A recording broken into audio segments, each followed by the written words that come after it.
कि तुसी एक निक्के जे सदे दे उत्ते इत्थे वड्डी गिनती दे विच पहुंचे और अज दी प्रेस कॉन्फ्रेंस बहुत एक अहम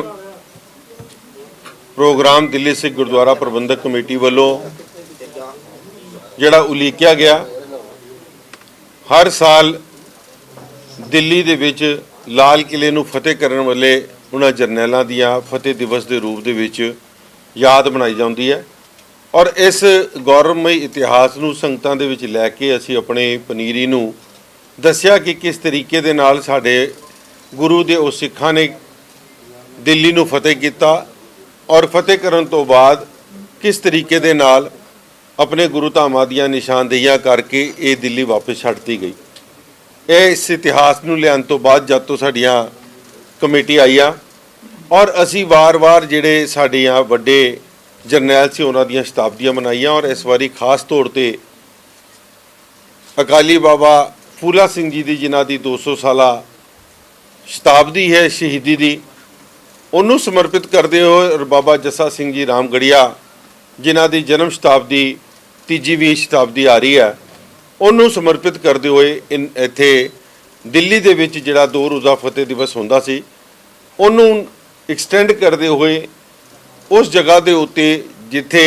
अकाल तख्त साहब के जथेदार रहे हो कल सवेरे यानी कि 6 तरीक नूं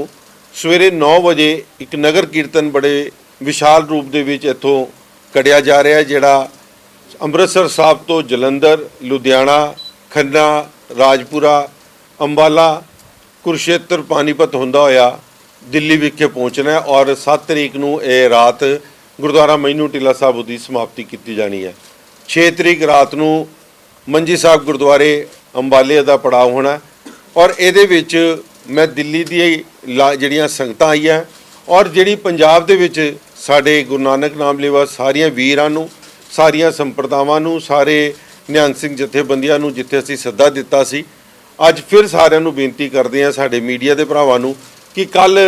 जिस तरीके दे नाल शाही नगर कीर्तन कढ़िया जाना उन्हां जरनैलां दी याद दे विच ਉਹਦੇ ਵਿੱਚ ਤੁਸੀਂ ਸਾਰੇ ਆਪਣੀਆਂ ਸ਼ਮੂਲੀਅਤਾਂ ਪਾਓ। ਅੱਜ ਮੈਂ ਮੀਡੀਆ ਰਾਹੀਂ ਸਮੂਚੇ ਪੰਜਾਬ ਦੀ ਖਾਸ ਤੌਰ ਤੇ ਅੰਮ੍ਰਿਤਸਰ ਜਲੰਧਰ ਲੁਧਿਆਣਾ ਔਰ ਜਿਹੜੇ ਵੀ ਰਸਤੇ ਦੇ ਵਿੱਚ ਪਿੰਡ ਔਰ ਸ਼ਹਿਰ ਪੈਂਦੇ ਨੇ ਸਾਰੀਆਂ ਸੰਗਤਾਂ ਨੂੰ ਮੈਂ ਬੇਨਤੀ ਕਰਾਂਗਾ ਕਿ ਵੱਧ ਚੜ ਕੇ ਇਹਦੇ ਵਿੱਚ ਹਿੱਸਾ ਪਾਓ ਔਰ ਮੈਂ ਖਾਸ ਤੌਰ ਤੇ ਅੱਜ ਸਮੂਚੀ ਟੀਮ ਦੇ ਨਾਲ ਦਿੱਲੀ ਸਿੱਖ ਗੁਰਦੁਆਰਾ ਪ੍ਰਬੰਧਕ ਕਮੇਟੀ ਦੀ ਮੈਂ ਧੰਨਵਾਦ ਕਰਦਾ ਸਾਡੇ ਸਤਿਕਾਰਯੋਗ ਅਕਾਲ ਤਖਤ ਸਾਹਿਬ ਦੇ ਜਥੇਦਾਰ ਸਾਹਿਬ ਦਾ ਜਿਨ੍ਹਾਂ ਨੇ ਸਾਨੂੰ ਬੜਾ ਵੱਡਾ ਸਹਿਯੋਗ ਦਿੱਤਾ। श्रोमणी गुरुद्वारा प्रबंधक कमेटी के प्रधान साहब नूं उन्हां दी समूची टीम का धन्नवाद करते हैं। दमदमी टकसाल के मुखी बाबा हरनाम सिंह खालसा जी उन्हां दा धन्नवाद करते हैं। बाबा बुढ़ा दल के मुखी बाबा बलबीर सिंह जी उन्हां दा जिन्हां दा विशेष सहयोग है जिन्हां दा दल पंथ के नाल इहदी अगवाई की जानी है। बाबा अवतार सिंह जी सुर सिंह वाले उन्हां दा बड़ा विशेष सहयोग दिता जिन्हां दियां अज कल उत्थे घोड़सवार भी आ रहे हैं और उन्हां दे जिहड़े शस्त्र वाले सिंह हैगे इस नगर कीर्तन दे विच गुरु महाराज दे उन्हां सिंघां दी शोभ प्राप्त जिहड़ियां निशानियां ने वो भी संगतां नूं दर्शन कराईआं जाणगीआं। सो ये सारियां संप्रदावां दा जिन्हां ने अपने योगदान पाए मैं धन्नवाद करदा। बाबा सेवा सिंह जी खडूर साहब वाले बाबा जोगा सिंह जी बाबा बकाले वाले भाई मोकम सिंह जी बाबा मेजर सिंह जी वाह वाले बाबा गुरदेव सिंह जी खंडूपुर वाले बाबा गुपिंदर सिंह जी सतराणी साहब वाले बाबा हरबंस सिंह जी हरभजन सिंह जी हर्षना शीना वाले बाबा सज्जन सिंह जी गुरु के बेल बाबा कोला जी गोविंदवाल साहब बाबा गुरनाम सिंह जी गोविंदवाल साहब वाले बाबा बुद्ध सिंह जी और बाबा अमरीक सिंह जी निक्के घुमना वाले और बाबा सुखदेव सिंह जी बेदी डेरा बाबा नानक तो इन्हां सारियां ने जिहड़ी कल इस नगर कीर्तन दे विच शमूलीयत पानी और बहुत बड़ा सहयोग उन्होंने दिल्ली सिख गुरुद्वारा प्रबंधक कमेटी नूं जिथे पंजाब च भी दिता उत्थे दिल्ली दे जिहड़ा 2 रोज़ा फतेह दिवस मनाया जाना है 8 तरीक और 9 तरीक नूं। 8 तरीक नूं कीर्तन दरबार लाल किले के मैदान दे विच होना और उस स्थान ते जिथे जिथों दा इतिहास असीं सारे मनाते हैं लाल किले फतेह दा और अगले दिन जिहड़ियां उत्थे जरनैली मार्चां 9 तरीक नूं कढ के लाल किले दे उत्ते जिस तरीके दे नाल गतके दे जोहर दिखाए जाणगे ढाडी वारां होणगीआं और गुर इतिहास दे नाल इन्हां योद्धावां दे जीवन काल दे उत्ते जिहड़े स्टेज शो किए जा रहे हैं लाइट एंड साउंड प्रोग्राम हो रहा है ਉਹਦੇ ਵਿੱਚ भी मैं बेनती करांगा समूची संगत नूं वध चढ़ के असीं मनाइए ਔਰ ਆਪਣੇ ਉਹਨਾਂ ਯੋਧਾਵਾਂ ਦੀ ਜਿਨ੍ਹਾਂ ਨੇ ਕੁਰਬਾਨੀਆਂ ਕੀਤੀਆਂ ਆਪਣੇ ਗੁਰੂ ਦੇ ਆਦਰਸ਼ ਤੇ ਚੱਲਦੇ ਹੋਏ ਔਰ ਜਿੱਥੇ ਕੌਮ ਨੂੰ ਨਵੀਆਂ ਸੇਧਾਂ ਦਿੱਤੀਆਂ ਉਹਨਾਂ ਸਾਰਿਆਂ ਨੂੰ ਅਸੀਂ ਬਣਾਈਏ। ਸੋ ਮੈਂ ਅੱਜ ਮੀਡੀਆ ਰਾਹੀਂ ਆਪਣੇ ਸਾਰੇ ਲੋਕਾਂ ਨੂੰ ਇੱਕ ਵਾਰ ਉੱਥੇ ਫਿਰ ਆਉਣ ਦਾ ਖੁੱਲ੍ਹਾ ਸੱਦਾ ਦਿੰਦਾ। ਇਹਦਾ ਇੱਕ ਰੂਟ ਜਿਹੜਾ ਮੇਨ ਜੀਟੀ ਰੋਡ ਤੇ ਰਹੇਗਾ, ਕੋਈ ਅੰਦਰ ਤੇ ਨਹੀਂ ਜਾਏਗਾ? ਨਹੀਂ, ਬਿਲਕੁਲ ਮੇਨ ਜੀਟੀ ਰੋਡ ਤੇ ਹੀ ਰਹੇਗਾ ਜੀ। ਕੇਂਦਰ ਸਰਕਾਰ ਦਾ ਕੀ ਸਹਿਯੋਗ ਰਹਿੰਦਾ ਸਾਨੂੰ ਆਪਾਂ ਲਾਲ ਕਿਲੇ 'ਚ ਸਮਾਗਮ ਕਰਦੇ ਹਾਂ? ਦੇਖੋ, ਕੇਂਦਰ ਸਰਕਾਰ ਦੀ ਸਭ ਤੋਂ ਵੱਡੀ ਇਹ ਵੇ ਕਿ ਉੱਥੇ ਬਹੁਤ ਲਿਮਿਟਿਡ ਜਿਹੜੇ ਪ੍ਰੋਗਰਾਮ ਨੇ ਉੱਥੇ ਅਲਾਉ ਕੀਤੇ ਜਾਂਦੇ ਨੇ ਲਾਲ ਕਿਲੇ ਦੇ ਉਸ ਮੈਦਾਨ ਦੇ ਵਿੱਚ, ਔਰ ਖਾਸ ਤੌਰ ਤੇ ਜਿਹੜੇ ਕਿਸੇ ਕੌਮਾਂ ਦੇ ਨਾਲ ਜੁੜੇ ਹੋਣ ਉਹਨਾਂ ਨੂੰ ਅਵੋਇਡ ਕਰਦੇ ਨੇ। ਮਗਰ ਅਸੀਂ ਜਦ ਤੋਂ ਇਹ ਕੰਮ ਸ਼ੁਰੂ ਕੀਤਾ 2015 ਤੋਂ ਲਗਾਤਾਰ ਅਸੀਂ ਜਦ ਵੀ ਡਿਮਾਂਡ ਕੀਤੀ ਹੈ ਸਾਨੂੰ ਕਦੀ ਮਨਾ ਨਹੀਂ ਹੋਈ। ਸੋ ਮੈਂ ਕੇਂਦਰ ਸਰਕਾਰ ਦਾ ਵੀ ਧੰਨਵਾਦ ਕਰਦਾ ਜਿਨ੍ਹਾਂ ਨੇ ਸਾਨੂੰ ਇਸ ਵਾਰੀ ਵੀ ਕੋਈ ਇਹਦੇ ਵਿੱਚ ਹਿੰਡੈਂਸ ਨਹੀਂ ਆਉਣ ਦਿੱਤੀ। ਲਾਲ ਕਿਲੇ ਦੇ ਵਿੱਚ ਜਿਹੜਾ ਸਿਕਿਉਰਿਟੀ ਦਾ ਸਿਸਟਮ ਹੈ ਉਹਨਾਂ ਦੇ ਵਿੱਚ ਵੀ ਉਹ ਸਾਨੂੰ ਪੂਰਾ ਕੋਆਪਰੇਟ ਕਰਦੇ ਨੇ, ਤਾਂ ਉਹਨਾਂ ਦਾ ਵੀ ਬਹੁਤ ਬਹੁਤ ਧੰਨਵਾਦ। ਅੰਮ੍ਰਿਤਪਾਲ ਦੇ ਮੁੱਦੇ ਨੂੰ ਲੈ ਕੇ ਜੋ ਹਾਲਾਤ ਬਣੇ ਨੇ, ਸਿੱਖਾਂ ਦੇ ਜਿਹੜੇ ਪ੍ਰੋਗਰਾਮ ਉਹ ਲਿਖੇ ਜਾ ਰਹੇ ਨੇ, ਉੱਤੇ ਸਰਕਾਰ ਬੜੀ ਨਿਗਾਹ ਰੱਖੀ, ਮੁਸ਼ਕਿਲ ਤਾਂ ਨਹੀਂ ਆਈ? ਦੇਖੋ, ਮੈਨੂੰ ਮੇਰੀ ਆਈਜੀ ਸਾਹਿਬ ਨਾਲ ਗੱਲ ਹੋਈ ਸੀ ਆਉਣ ਤੋਂ ਪਹਿਲਾਂ, ਔਰ ਮੈਂ ਉਹਨਾਂ ਨੂੰ ਕਿਹਾ ਸੀ ਕਿ ਅਸੀਂ ਜਿਸ ਤਰੀਕੇ ਦੇ ਨਾਲ ਨਗਰ ਕੀਰਤਨ ਕੱਢਣ ਜਾ ਰਹੇ ਹਾਂ, ਸਿਕਿਉਰਿਟੀ ਦਾ ਔਰ ਸਾਰਾ ਸਿਸਟਮ ਦੇਖਣ ਦਾ, ਮੈਨੂੰ ਬੜੇ ਬੇਬਾਕੀ ਦੇ ਨਾਲ ਔਰ ਜਿਸ ਤਰੀਕੇ ਦੇ ਨਾਲ ਉਹਨਾਂ ਨੇ ਮੇਰੇ ਨਾਲ ਗੱਲ ਕੀਤੀ ਹੈ ਕਿ ਵਾਕਈ ਪੰਜਾਬ ਦੇ ਮਾਹੌਲ ਨੂੰ ਇੱਕ ਸੁਖ ਸ਼ਾਂਤੀ ਵਾਲਾ ਬਣਾਉਣ ਦੇ ਵਿੱਚ ਸਰਕਾਰ ਨੇ ਆਪਣੀ ਪੂਰੀ ਜ਼ੋਰ ਕੀਤੀ ਔਰ ਪ੍ਰਸ਼ਾਸਨ ਸਾਡਾ ਪੂਰਾ ਸਹਿਯੋਗ ਕਰ ਰਿਹਾ। ਮੈਂ ਉਹਨਾਂ ਦਾ ਵੀ ਧੰਨਵਾਦ ਕਰਦਾ ਕਿ ਜਿਹੜੇ ਪ੍ਰਸ਼ਾਸਨ ਨੇ ਸਾਨੂੰ ਸਹਿਯੋਗ ਦੇਣ ਦੀ ਗੱਲ ਕੀਤੀ ਹੈ। ਹੁਣ ਇਸ ਤੋਂ ਬਾਅਦ ਮੇਰੀ ਮੀਟਿੰਗ ਵੀ ਉਹਨਾਂ ਨਾਲ ਹੈਗੀ ਹੈ ਤਾਂ ਕਿ ਅਸੀਂ ਰੂਟ ਨੂੰ ਫਾਈਨਲਾਈਜ਼ ਕਰ ਲਈਏ, ਔਰ ਜਿਸ ਤਰੀਕੇ ਦੇ ਨਾਲ ਉਹਨਾਂ ਨੇ ਗੱਲ ਕੀਤੀ ਹੈ ਮੈਨੂੰ ਨਹੀਂ ਲੱਗਦਾ ਕਿ ਇਹੋ ਜਿਹੀ ਕੋਈ ਮਾਹੌਲ ਖਰਾਬ ਵਾਲੀ ਗੱਲ ਹੈ। ਔਰ ਨਾਲ ਇਹ ਗੁਰੂ ਦਾ ਔਰ ਸਾਰੀ ਕੌਮ ਦਾ ਸਾਂਝਾ ਕੰਮ ਹੈ, ਸਾਂਝੇ ਜਰਨੈਲ ਸੀ, ਸੋ ਮੈਨੂੰ ਨਹੀਂ ਲੱਗਦਾ ਕਿ ਕੋਈ ਇਹੋ ਜਿਹੀ ਦਿੱਕਤ ਆਈ। ਹਾਂਜੀ,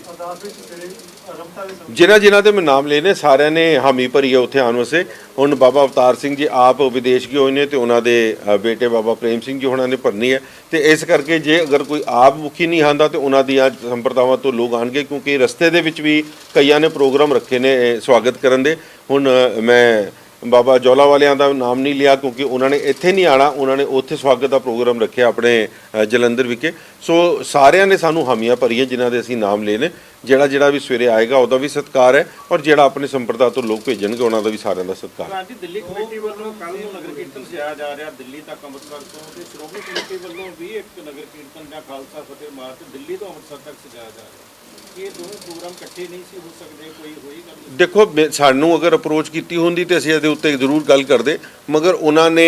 ਪੰਜਾਬ ਦੇ ਲੋਕਾਂ ਦੀ ਜਿਹੜੀ ਆਸਥਾ ਵੇ ਉਹਨਾਂ ਨੂੰ ਦੇਖਿਆ, ਔਰ ਅਸੀਂ ਦਿੱਲੀ ਦੇ ਸਿੱਖਾਂ ਦੀ ਆਸਥਾ ਨੂੰ ਦੇਖਦੇ ਹੋਏ ਇਹ ਨਗਰ ਕੀਰਤਨ ਕੱਢਿਆ। ਔਰ ਇਹ ਪ੍ਰੋਗਰਾਮ ਅਸੀਂ ਅੱਜ ਨਹੀਂ 6 ਮਹੀਨੇ ਪਹਿਲੇ ਉਲੀਕਤਾ ਸੀ ਕਿ ਜੱਸਾ ਸਿੰਘ ਰਾਮਗੜੀਆ ਜੀ ਦਾ ਅਸੀਂ ਇਹ ਸ਼ਤਾਬਦੀ ਮਨਾਵਾਂਗੇ, ਔਰ ਇਹ ਤੇ ਬਾਅਦ ਚੋਂ ਜਿਸ ਵਕਤ ਅਸੀਂ ਪ੍ਰੋਗਰਾਮ ਬਣਾਉਂਦੇ ਵਕਤ ਸਾਨੂੰ ਨੌਲੇਜ 'ਚ ਆਇਆ ਕਿ ਅਕਾਲੀ ਬਾਬਾ ਫੂਲਾ ਸਿੰਘ ਦਾ ਵੀ ਸ਼ਤਾਬਦੀ ਹੈ। ਸੋ ਫਿਰ ਅਸੀਂ ਇਹਨੂੰ ਕੰਬਾਈਨਡ ਕਰਕੇ ਜਿਹੜਾ ਪ੍ਰੋਗਰਾਮ ਬਣਾਇਆ। ਮੈਨੂੰ ਲੱਗਦਾ ਜਿੱਥੇ ਪੰਜਾਬ ਦੇ ਲੋਕ, ਦਿੱਲੀ ਦੇ ਲੋਕਾਂ ਦੇ ਵਿੱਚ ਵੀ ਬੜੀ ਇਸ ਚੀਜ਼ ਦਾ ਉਤਸ਼ਾਹ ਹੈਗਾ ਕਿ ਇਸ ਸ਼ਤਾਬਦੀ ਨੂੰ ਮਨਾਈਏ, ਔਰ ਇਹ ਸਾਂਝਾ ਪ੍ਰੋਗਰਾਮ ਹੈ। ਜੇ ਅੱਜ ਉਹਨਾਂ ਨੇ ਸਾਡੇ ਨਾਲ ਕੋਆਪਰੇਟ ਕਰ ਰਹੇ ਨੇ ਤੇ ਦਿੱਲੀ ਵੀ ਅਗਰ ਨਗਰ ਕੀਰਤਨ ਕੱਢਣਗੇ ਤੇ ਦਿੱਲੀ ਕਮੇਟੀ ਹਮੇਸ਼ਾ ਉਹਨਾਂ ਦੇ ਸਹਿਯੋਗ ਦੇ ਨਾਲ ਖੜੀ ਹੈ। ਕ੍ਰਿਸਚੀਅਨ ਕਮਿਊਨਿਟੀ ਦੇ ਨਾਲ ਜਿਸ ਤਰ੍ਹਾਂ ਕਿ ਆਪਾਂ ਧਰਮ ਪਰਿਵਰਤਨ ਦੀ ਗੱਲ ਕਰਦੇ ਹਾਂ, ਕ੍ਰਿਸਚੀਅਨ ਕਮਿਊਨਿਟੀ ਵੱਲੋਂ ਇੱਕ ਆਪਣੀ ਪੋਲੀਟੀਕਲ ਪਾਰਟੀ ਫਾਰਮ ਕੀਤੀ ਗਈ ਹੈ। ਖੈਰ ਹਾਲੇ ਉਹਨਾਂ ਦੀ ਆਪਸ ਵਿੱਚ ਕੰਫਲਿਕਟ ਹੈਗਾ, ਬਟ ਫਿਰ ਵੀ ਆਉਣ ਵਾਲੇ ਸਮੇਂ ਦੇ ਵਿੱਚ ਜਿਸ ਤਰ੍ਹਾਂ ਉਹਨਾਂ ਨੇ ਆਪਣੀ ਪੋਲੀਟੀਕਲ ਪਾਰਟੀ ਫਾਰਮ ਕੀਤੀ ਹੈ, ਕਿ ਸਮਝਦੇ ਹੋ ਕਿ ਆਉਣ ਵਾਲੇ ਸਮੇਂ? ਦੇਖੋ, ਪਹਿਲੀ ਗੱਲ ਤੇ ਅਸੀਂ ਅੱਜ ਧਾਰਮਿਕ ਮੁੱਦੇ ਤੇ ਬੈਠੇ ਹਾਂ ਔਰ ਧਰਮ ਦੀ ਗੱਲ ਕਰਨ ਵਾਸਤੇ, ਔਰ ਮਗਰ ਜਿਹੜਾ ਹੁਣ ਇਹ ਹਰ ਇੱਕ ਨੂੰ ਆਪਣਾ ਰਾਈਟ ਹੈ। ਅਗਰ ਕਿਸੇ ਵੀ ਕਮਿਊਨਿਟੀ ਨੇ ਆਪਣੀ ਪੋਲੀਟੀਕਲ ਵਿੰਗ ਬਣਾਉਣ ਦੀ ਕੋਸ਼ਿਸ਼ ਕੀਤੀ ਹੈ, ਹਰ ਬੰਦਾ ਚਾਹੁੰਦਾ ਕਿ ਅਸੀਂ ਰਾਜਨੀਤਿਕ ਤੌਰ ਦੇ ਉੱਤੇ ਸਟਰੋਂਗ ਹੋਈਏ, ਔਰ ਉਹ ਉਹਨਾਂ ਦਾ ਵੈਲਕਮ ਹੈ। ਜਿਸ ਤਰੀਕੇ ਦੇ ਨਾਲ ਇਹ ਤੇ ਸੰਗਤ ਨੇ ਔਰ ਆਵਾਮ ਨੇ ਫਤਵਾ ਦੇਣਾ ਹੁੰਦਾ ਕਿ ਕਿੰਨੀ ਕੁ ਜਗ੍ਹਾ ਪੋਲੀਟਿਕਸ ਦੇ ਵਿੱਚ ਦੇਣੀ ਹੈ, ਰਾਜਨੀਤੀ ਦੇ ਵਿੱਚ ਦੇਣੀ ਹੈ ਔਰ ਸਰਕਾਰੀ ਦਰਬਾਰੇ ਦੇਣੀ ਹੈ, ਇਹ ਸੰਗਤ ਦਾ ਫੈਸਲਾ ਹੋਣਾ, ਔਰ ਚੋਣਾਂ ਦੱਸ ਦੇਣਗੀਆਂ, ਔਰ ਇਹ ਉਹਨਾਂ ਦਾ ਰੂਪ ਹੈ। ਮੈਂ ਉਹਦੇ ਬਾਰੇ ਤੇ ਕੋਈ ਟਿੱਪਣੀ ਨਹੀਂ ਕਰ ਸਕਦਾ। ਬੈਠੋ ਜੀ। ਬਿਲਕੁਲ ਦਿੱਤਾ ਜੀ, ਉਹਨਾਂ ਦੀ ਅਸੀਂ ਚਾਹਾਂਗੇ ਉਹਨਾਂ ਦੀ ਅਗਵਾਈ 'ਚ ਚੱਲੇ। ਉਹਨਾਂ ਦੇ ਜਨਰਲ ਸਕੱਤਰ ਸਰਦਾਰ ਗੁਰਚਰਨ ਸਿੰਘ ਗਰੇਵਾਲ ਜੀ ਮੇਰੇ ਨਾਲ ਨਿਰੰਤਰ ਸੰਪਰਕ ਦੇ ਵਿੱਚ ਨੇ। ਜੋ ਚੀਜ਼ ਅਸੀਂ ਉਹਨਾਂ ਕੋਲੋਂ ਮੰਗੀ ਆ ਭਾਵੇਂ ਕਮਰਿਆਂ ਦੇ ਰੂਪ ਦੇ ਵਿੱਚ, ਉਹਨਾਂ ਨੇ ਪੂਰਾ ਸਹਿਯੋਗ ਦਿੱਤਾ। ਕੋਈ ਇਹਦੇ ਵਿੱਚ ਰਾਜਨੀਤੀ ਨਹੀਂ ਹੋ ਰਹੀ ਹੈ। ਸੋ ਮੈਂ ਉਹਨਾਂ ਨੂੰ ਪਰਸਨਲੀ ਤੌਰ ਦੇ ਉੱਤੇ ਵੀ ਸੱਦਾ ਦਿੱਤਾ ਔਰ ਉਹਨਾਂ ਨੇ ਸਾਨੂੰ ਆਉਣ ਦੀ ਹਾਮੀ ਵੀ ਭਰੀ। ਅਗਰ ਮੈਂ ਸਮਝਦਾ ਕਿ ਜਥੇਦਾਰ ਸਾਹਿਬ ਬਹੁਤ ਸੂਝਵਾਨ ਨੇ। ਅਗਰ ਉਹਨਾਂ ਨੂੰ ਇਹ ਲੱਗਦਾ ਕਿ ਉਹਨਾਂ ਨੂੰ ਕਿਸੇ ਦੀ ਇੱਕ ਇੰਡੀਵਿਜੂਅਲ ਬੰਦੇ ਦੀ ਅਪੀਲ ਦੇ ਉੱਤੇ ਸਰਬੱਤ ਖਾਲਸਾ ਬੁਲਾਉਣਾ ਤੇ ਫੈਸਲਾ ਉਹਨਾਂ ਨੇ ਲੈਣਾ। ਬਟ ਬਤੌਰ ਦਿੱਲੀ ਸਿੱਖ ਗੁਰਦੁਆਰਾ ਪ੍ਰਬੰਧਕ ਕਮੇਟੀ ਦਾ ਪ੍ਰਧਾਨ ਹੋਣ ਦੇ ਨਾਤੇ ਮੈਂ ਚਾਹਾਂਗਾ ਕਿ ਕਦੀ ਵੀ ਕੋਈ ਇਹੋ ਜਿਹੀ ਕਾਲ ਲੈਣੀ ਹੈ ਜਥੇਦਾਰ ਸਾਹਿਬ ਨੂੰ ਤੇ ਪੰਥ ਦੇ ਵਿਦਵਾਨਾਂ ਨੂੰ ਨਾਲ ਬਿਠਾ ਕੇ ਔਰ ਜਿਹੜੀਆਂ ਜਥੇਬੰਦੀਆਂ ਨੂੰ ਹੈੱਡ ਕਰਦੇ ਨੇ ਉਹਨਾਂ ਨਾਲ ਬੈਠ ਕੇ ਸਲਾਹ ਕਰਨ ਕਿ ਅਗਰ ਇਹਦੀ ਲੋੜ ਹੈ ਤਾਂ ਜ਼ਰੂਰ ਬੁਲਾਉਣ, ਜੇ ਲੋੜ ਨਹੀਂ ਹੈ ਤੇ ਕੌਮ ਨੂੰ ਇਸ ਭੁਲੇਖੇ 'ਚੋਂ ਕੱਢਣ ਕਿ ਬਈ ਅਸੀਂ ਸਰਬੱਤ ਖਾਲਸਾ ਉਸ ਵਕਤ ਬੁਲਾਇਆ ਜਾਂਦਾ ਜਦ ਕੌਮ ਬਿਲਕੁਲ ਤਿੱਤਰ ਬਿੱਤਰ ਹੋ ਰਹੀ ਹੋਏ, ਕੌਮ ਦੇ ਵਿੱਚ ਬਹੁਤ ਵੱਡਾ ਨਿਗਾਰ ਆ ਰਿਹਾ ਹੋਏ। ਅੱਜ ਕੌਮ ਦੇ ਵਿੱਚ ਸਿਰਫ ਇੱਕੋ ਪ੍ਰੋਬਲਮ ਹੈ ਕਿ ਕੌਮ ਕੋਲੋਂ ਇੱਕ ਲੀਡਰਸ਼ਿਪ ਦਾ ਵੈਕਿਊਮ ਬਣ ਗਿਆ ਔਰ ਮੈਂ ਚਾਹਾਂਗਾ ਕਿ ਪੰਜਾਬ ਦੀ ਧਰਤੀ ਤੋਂ ਕੋਈ ਇੱਕ ਐਸੀ ਲੀਡਰਸ਼ਿਪ ਤਿਆਰ ਹੋਵੇ ਜਿਹਦਾ ਅਸੀਂ ਵੀ ਸਹਿਯੋਗ ਕਰ ਸਕੀਏ ਔਰ ਜਿਹੜੀ ਨਿਰਪੱਖ ਹੋ ਕੇ ਕੌਮ ਦੀ ਗੱਲ ਕਰ ਸਕੇ, ਨਾ ਕਿ ਆਪਣੇ ਪਰਿਵਾਰਵਾਦ ਦੀ, ਨਾ ਕਿ ਆਪਣੀ ਪਰਸਨਲ ਏਜੰਡੇ ਦੇ ਨਾਲ ਕੋਈ ਕਰੇ। ਕੌਮ ਲਈ ਕੋਈ ਵੀ ਖੜਾ ਹੋਏਗਾ, ਅਸੀਂ ਦਿੱਲੀ ਦੀ ਸੰਗਤ ਹਮੇਸ਼ਾ ਉਹਨਾਂ ਨਾਲ ਹੈ। ਜਥੇਦਾਰ ਸਾਹਿਬ ਨੇ ਪੱਤਰਕਾਰਾਂ ਦੀ ਦਸਤਖਤ ਸੱਦੀ ਹੈ ਜਿਹੜਾ ਕਿ ਸਰਕਾਰ ਵੱਲੋਂ ਚੈਨਲ ਬੰਦ ਹੋ ਰਹੇ ਜਾਂ ਪੜੋ ਪੜੀ ਦਾ ਸਿਲਸਿਲਾ ਚੱਲ ਰਿਹਾ, ਉਸ ਸਾਰੇ ਚੀਜ਼ ਨੂੰ ਲੈ ਕੇ ਪੱਤਰਕਾਰਾਂ ਦੀ ਸਪੈਸ਼ਲ ਜਿਹੜੀ ਉਹਨਾਂ ਨੇ ਰੱਖੀ ਹੈ। ਦੇਖੋ ਜਥੇਦਾਰ ਸਾਹਿਬ ਨੇ 27 ਤਰੀਕ ਨੂੰ ਵੀ ਇੱਕ ਇਕੱਤਰਤਾ ਸੱਦੀ ਸੀ ਔਰ ਸਾਨੂੰ ਵੀ ਉੱਥੇ ਬੁਲਾਇਆ ਸੀ। ਮੈਂ ਅਨਫੋਰਚੂਨੇਟਲੀ ਕਿਉਂਕਿ ਮੇਰੀ ਕੋਰਟ ਦੇ ਵਿੱਚ ਹਾਈ ਕੋਰਟ ਦੇ ਵਿੱਚ ਡੇਟ ਸੀ ਤਾਂ ਮੈਂ ਸਰਦਾਰ ਭੁਪਿੰਦਰ ਸਿੰਘ ਭੁੱਲਰ ਸਾਹਿਬ ਨੂੰ ਭੇਜਿਆ ਸੀ ਔਰ ਆਪਣੀ ਚਿੱਠੀ ਰਾਹੀਂ ਆਪਣੀ ਪ੍ਰੈਜ਼ੈਂਸ ਲਗਵਾਈ ਸੀ। ਉਹਦੇ 'ਚ ਵੀ ਇੱਕ ਗੱਲ ਕੀਤੀ ਸੀ ਔਰ ਅੱਜ ਜਿਹੜੀ 7 ਤਰੀਕ ਨੂੰ ਵੀ ਹੋਣ ਵਾਲੀ ਚਾਹੇ ਉਹ ਪੱਤਰਕਾਰਾਂ ਦੀ ਹੈ ਕਿ ਇਸ ਗੱਲ ਨੂੰ ਜ਼ਰੂਰ ਧਿਆਨ ਦਿੱਤਾ ਜਾਏ ਕਿ ਪੰਜਾਬ ਦੇ ਇਲਾਵਾ ਪੰਜਾਬ ਤੋਂ ਬਾਹਰ ਬਹੁਤ ਗਿਣਤੀ ਦੇ ਵਿੱਚ ਸਿੱਖ ਬੈਠਾ ਔਰ ਸਾਰਿਆਂ ਦੀ ਨਜ਼ਰਾਂ ਇਹ ਰਹਿੰਦੀਆਂ ਕਿ ਪੰਜਾਬ ਜਿਹੜੀ ਗੱਲ ਕਰਦਾ ਹੈ ਉਹਦਾ ਇਫੈਕਟ ਸਾਰਾ ਸਿੱਖਾਂ ਦੇ ਪੂਰੀ ਦੇਸ਼ 'ਚ ਨਹੀਂ ਦੁਨੀਆ 'ਚ ਜਾਂਦਾ। ਇਸ ਗੱਲ ਦਾ ਜ਼ਰੂਰ ਧਿਆਨ ਦਿੱਤਾ ਜਾਏ। ਅਸੀਂ ਅਕਾਲ ਤਖਤ ਸਾਹਿਬ ਨੂੰ ਸਾਰੇ ਸਮਰਪਿਤ ਹਾਂ। ਅਕਾਲ ਤਖਤ ਸਾਹਿਬ ਦੇ ਜਥੇਦਾਰ ਨੂੰ ਕੋਈ ਵੀ ਫੈਸਲਾ ਲੈਣ ਉਹ ਪੰਜਾਬ ਤੋਂ ਬਾਹਰ ਵਸਦੇ ਸਿੱਖਾਂ ਦਾ ਵੀ ਧਿਆਨ ਰੱਖਦੇ ਹੋਏ ਲੈਣ ਕਿਉਂਕਿ ਪੰਜਾਬ ਤੋਂ ਬਾਹਰ ਸਿੱਖਾਂ ਨੇ ਖਾਸ ਤੌਰ ਤੇ ਮੈਂ ਦਿੱਲੀ ਦੀ ਗੱਲ ਕਰਾਂਗਾ ਕਿ ਇੱਕ ਬਦਨੁਮਾ ਦਾਗ ਅੱਜ ਵੀ ਅਸੀਂ ਲੈ ਕੇ ਘੁੰਮ ਰਹੇ ਹਾਂ ਜਿਹੜੀ ਵਿਧਵਾ ਕਲੋਨੀ ਹੈ ਸਾਡੇ ਸਿਰ ਦੇ ਉੱਤੇ। 1984 ਦੇ ਵਿੱਚ ਜਿੰਨਾ ਵੱਡਾ ਸੰਤਾਪ ਦਿੱਲੀ ਦੇ ਸੰਗਤ ਨੇ ਸਿੱਖਾਂ ਨੇ ਭੋਗਿਆ ਉਹੋ ਜਿਹਾ ਕੋਈ ਮਾਹੌਲ ਨਾ ਬਣੇ ਕਿ ਜਿਹਦੇ ਨਾਲ ਇਸ ਦੇਸ਼ ਦੀ ਆਜ਼ਾਦ ਕਰਾਉਣ ਵਾਲੀ ਸਭ ਤੋਂ ਵੱਡੀ ਕੌਮ ਨੂੰ ਦੇਸ਼ ਨੂੰ ਵੱਖਵਾਦੀ ਕਹਿਣਾ ਪਵੇ। ਸੋ ਮੈਂ ਸਮਝਦਾ ਕਿ ਇਹ ਸਾਰੇ ਪੱਤਰਕਾਰਾਂ ਦੀ ਵੀ ਜ਼ਿੰਮੇਵਾਰੀ ਬਣਦੀ ਕਿ ਅਸੀਂ ਇਹੋ ਜਿਹਾ ਮਾਹੌਲ ਕ੍ਰੀਏਟ ਕਰੀਏ ਕਿ ਸਿੱਖ ਇੱਕ ਨੈਸ਼ਨਲਿਸਟ ਸੀ, ਨੈਸ਼ਨਲਿਸਟ ਹੈ ਔਰ ਨੈਸ਼ਨਲਿਸਟ ਰਹੇਗਾ। ਵੱਖਵਾਦ ਦੀ ਗੱਲ ਕਰਨ ਵਾਲਿਆਂ ਨੂੰ ਉਹਨਾਂ ਦਾ ਆਪਣਾ ਏਜੰਡਾ ਮੁਬਾਰਕ ਹੋਵੇ। ਹਾਂਜੀ ਜਿਹੜਾ 84 ਚੱਲਿਆ ਸੀ ਉਹ ਵੱਖਵਾਦ ਨਹੀਂ 84 ਦੀ ਵੱਖਵਾਦ ਵਾਲੀ ਜਿਹੜੀ ਗੱਲ ਨਹੀਂ ਐਕਸ਼ਨ ਦਾ ਰਿਐਕਸ਼ਨ ਹਰ ਜਗ੍ਹਾ ਇੱਥੇ ਹੁੰਦਾ ਹੈ। ਜਿਸ ਵਕਤ ਸਰਕਾਰਾਂ ਇਸ ਕੰਮ ਦੇ ਉੱਤੇ ਉਤਰਦੀਆਂ ਨੇ, ਸਰਕਾਰਾਂ ਕਰਾਉਂਦੀਆਂ, ਸਰਕਾਰਾਂ ਕੌਮ ਨੂੰ ਡਿਮੋਰਲਾਈਜ਼ ਕਰਨ ਦੀ ਵੀ ਗੱਲਾਂ ਕਰਦੀਆਂ ਔਰ ਉਸ ਵਕਤ ਦੀ ਸਰਕਾਰ ਔਰ ਇਸ ਵਕਤ ਦੀ ਸਰਕਾਰ ਦੇ ਵਿੱਚ ਜ਼ਮੀਨ ਆਸਮਾਨ ਦਾ ਫਰਕ ਹੈ। ਸੋ ਮੈਂ ਸਮਝਦਾ ਕਿ ਹਰ ਸਮੇਂ ਨੂੰ ਜਿਹੜਾ ਸਮੇਂ ਤੁਹਾਡੇ ਵਿਪਰੀਤ ਹੋਏ ਸਾਨੂੰ ਉਹਦੇ ਨਾਲ ਟਕਰਾਵ ਕਰਨਾ ਚਾਹੀਦਾ ਹੈ। ਜਿਹੜਾ ਸਮੇਂ ਤੁਹਾਡੇ ਹੱਕ 'ਚ ਹੋਵੇ ਤੇ ਉਹਦੇ ਨਾਲ ਮਿਲ ਕੇ ਕੌਮ ਦੇ ਭਲੇ ਦੀ ਗੱਲ ਵੀ ਕਰਨੀ ਚਾਹੀਦੀ ਹੈ। ਮੈਨੂੰ ਸਮਝ ਨਹੀਂ ਆ ਰਿਹਾ ਕਿ ਕਰਕੇ ਐਸਜੀਪੀਸੀ ਕਹਿੰਦੀ ਹੈ ਕਿ ਅਸੀਂ ਵਕੀਲਾਂ ਦਾ ਪੈਨਲ ਖੜਾ ਕਰਾਂਗੇ, ਦਿੱਲੀ ਕਮੇਟੀ ਕੀ ਇਸ ਤਰੀਕੇ ਦੀ ਹੈਲਪ ਬਿਲਕੁਲ ਸਾਡੇ ਕੋਲੋਂ ਕੋਈ ਅਪਰੋਚ ਕਰੇਗਾ ਅਸੀਂ ਪਹਿਲੇ ਦਿਨ ਇਹ ਗੱਲ ਡਿਕਲੇਅਰ ਕੀਤੀ ਸੀ ਔਰ ਜਿਹੜੇ ਬੰਦਿਆਂ ਨੂੰ ਔਰ ਮੈਨੂੰ ਲੱਗਦਾ ਕਿ ਜ਼ਿਆਦਾਤਰ ਜਿਹੜੇ ਲੋਕ ਫੜੇ ਗਏ ਸੀ ਉਹਨਾਂ ਨੂੰ ਛੱਡ ਵੀ ਦਿੱਤਾ ਗਿਆ। ਜਿਹੜੇ ਲੋਕ ਸਾਡੇ ਕੋਲ ਅਪਰੋਚ ਕਰਨਗੇ ਜਿਨ੍ਹਾਂ ਦੇ ਉੱਤੇ ਕੋਈ ਸਰਕਾਰੀ ਤੌਰ ਦੇ ਉੱਤੇ ਕਾਨੂੰਨੀ ਤੌਰ ਦੇ ਉੱਤੇ ਸ਼ਿਕੰਜੇ ਕੱਸੇ ਜਾ ਰਹੇ ਨੇ, ਦਿੱਲੀ ਕਮੇਟੀ ਕਦੀ ਪਿੱਛੇ ਨਹੀਂ ਹਟੀ ਔਰ ਐਸਜੀਪੀਸੀ ਵੀ ਸਾਡਾ ਸਹਿਯੋਗ ਮੰਗੇਗੀ ਕਿਉਂਕਿ ਅਸੀਂ ਦਿੱਲੀ ਬੈਠੇ ਹਾਂ। ਦਿੱਲੀ ਦੇ ਵਿੱਚ ਜਿਹੜੇ ਕੋਟਾ ਦੇ ਨਾਲ ਕੰਸਰਨ ਨੇ ਅਸੀਂ ਹਮੇਸ਼ਾ ਉਹਨਾਂ ਦੀ ਬਾਹ ਬਣ ਕੇ ਕੰਮ ਕਰਾਂਗੇ।